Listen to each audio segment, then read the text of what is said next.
ওকে, আজকে আমরা দেখার চেষ্টা করব কালার্স ফন্টের। এই যে আমরা ফন্টটা লিখলাম, এই ফন্টের কালার এবং হচ্ছে যে জিনিসটা আমরা এর আগে দেখার চেষ্টা করছিলাম, কিন্তু সেগুলো একটা ওয়েতে দেখছি আমরা। এছাড়াও আরও কিছু ওয়ে আছে যে জিনিসগুলো আমরা দেখার চেষ্টা করব।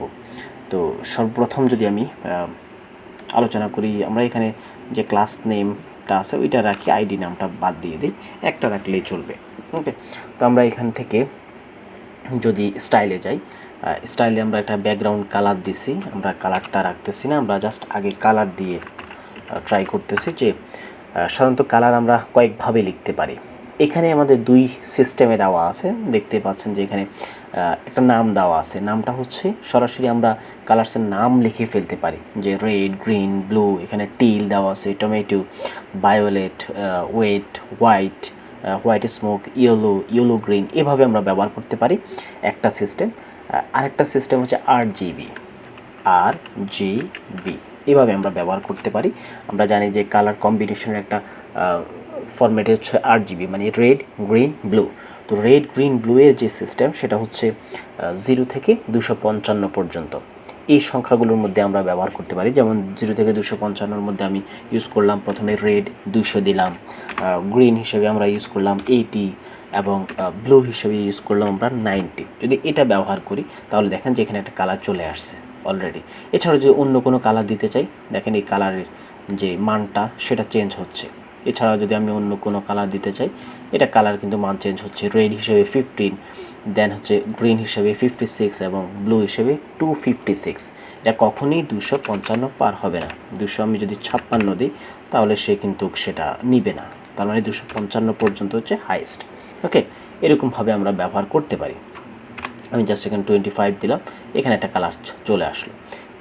এখান থেকে যদি আমি এটা সেভ করি এবং এটাও সেভ করি, দেন হচ্ছে এখানে রাইট বাটন ক্লিক করে ওপেন উইথ লাইভ সার্ভারে চলে যাই। আমরা মনে হয় এখানে ছিলাম, এটা দেখি যে এখানে কালারটা কিন্তু খুবই মানে দেখাই যাচ্ছে না বলা যায়। তো আমি এটাকে একটু ছোট করি, দুইটা এক পাশে নিয়ে আসি, তাহলে হয়তো বা দেখতে আর একটু সুন্দর দেখাবে। এটাকে আমরা এভাবে নিয়ে আসলাম। ওকে, এখান থেকে আমরা যদি অন্য একটা কালার চুজ করি, যেমন হচ্ছে একটু লাইট কালার চুজ করি এবং এখানে ফাইল থেকে সেভ দেই, তাহলে কিন্তু আমাকে এরকম কালার একটা দেখাচ্ছে। আমি এখনও কালারটা খুব ভালো বুঝতেছি না। আমরা এখানে H1-এর কালার দেওয়া আছে, H1-এর কালারটা আমাকে ডিলিট করতে হবে। CSS যে কাজটা করে সেটা হচ্ছে সে উপর থেকে দেখতে থাকে এবং যেখানে সে পায় সে ওইটাকে আগে CSS হিসেবে অ্যাড করে নেয়। এখন যদি আমরা হেডারের কালার্স দেখি, এখানে আমরা যদি এখানে আসি H1-এর কালার্স ফাইল থেকে সেভ করি, এখানে কিন্তু এখনও কালার সেট হচ্ছে না। ওকে, কালার কিন্তু সেট হচ্ছে না। এটা কারণটা কি? কারণটা কিন্তু খুবই স্পষ্ট একটা জিনিস, সেটা হচ্ছে আমরা এখানে ব্যবহার করছি হচ্ছে ক্লাসের জন্য কি ইউজ করতে হয়? ডট। আমরা কিন্তু এই ডটের মধ্যে না ইউজ করে আমরা হ্যাশের মধ্যে ইউজ করছি, তার মানে আইডির মধ্যে ইউজ করছি, তাহলে সেটা হবে না। আমি এটা ডিলিট করে দিলাম আর এখান থেকে ডট ইউজ করলাম এবং ফাইল থেকে সেভে গেলেই আমাদের কিন্তু কালারটা চেঞ্জ হয়ে যাবে।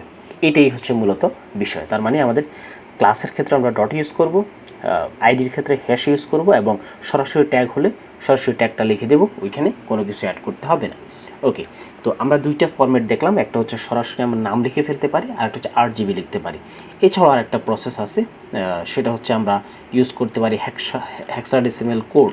6টা কোডের একটা জিনিস, যেমন আমরা ইউজ করতে পারি 14, দেন হচ্ছে হেক্সাডেসিমাল, যেহেতু 2 ওয়ার্ডের একটা hexadecimal code, FF, red, green, আর একটা হচ্ছে ব্লুটা আমি FF দিলাম, দেখবেন যে এই একটা কালার চলে আসলো।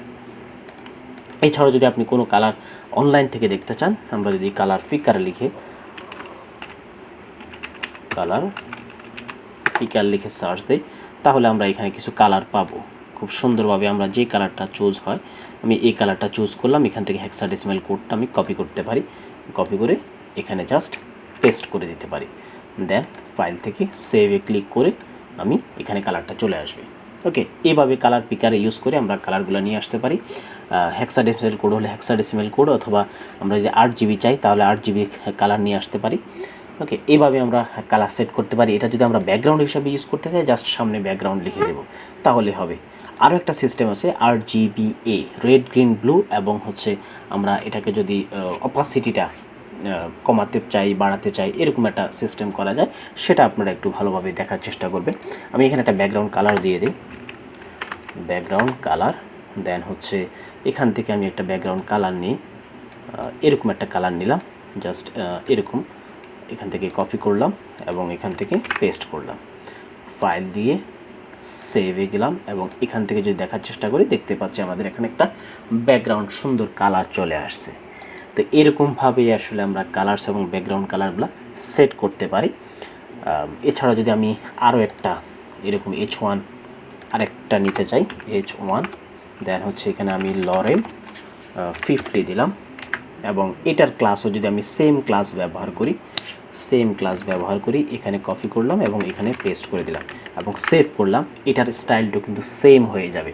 তার মানে একই ক্লাসে, এই ক্লাসের নামে যত জায়গাতে এটা অ্যাপ্লাই করব, সবগুলোর সিস্টেমটা এক হয়ে যাবে। সবগুলার আমরা যেই স্টাইলটা করব, একটা স্টাইলের জন্য যা করব, দুইটা স্টাইলের জন্য সেম জিনিস হয়ে যাবে।